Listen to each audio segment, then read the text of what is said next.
Morning, Steve Free in Chicago with the morning grain comments. Well, happy Friday, everybody. Hope everybody has a nice, long, safe holiday weekend and celebrate the Labor Day. As far as markets are concerned, we're probably focusing on a couple of things today. I think that the payroll and jobs data have a lot of people thinking this is the most important information for the Feds to have going into their September meeting, whether they have the data to raise rates or to keep them unchanged. So some people are going to be looking at this information as extremely important.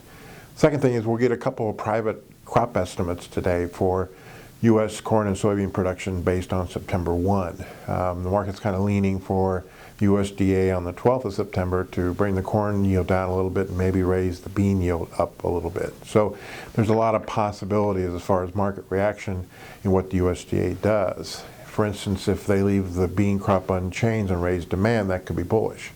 If they lower the corn yield and the carryout, that could also be friendly. It really doesn't matter long term on the corn because you still have a big crop, big demand, and you're going to increase the carryout. But we have noticed the last couple of days that corn and wheat are trying to make a bottom, and this could be a seasonal thing. The problem with corn is that you've got the harvest ahead of you, so it may not gain a lot of momentum on the upside.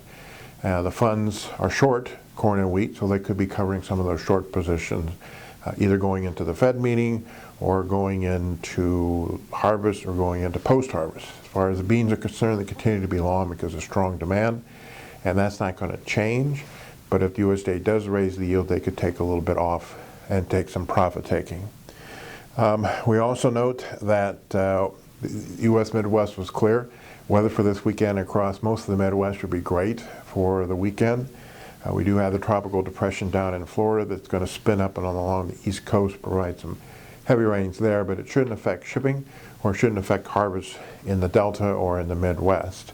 Funds yesterday bought some beans, meal, corn, and wheat, sold a little bit of oil, and we'll be watching the Fed data today, the two private crop estimates, and then how we close technically today if that triggers any new buying. As always, these are my thoughts and not those of ADM or ADM Investor Services, and have a safe and profitable trading day.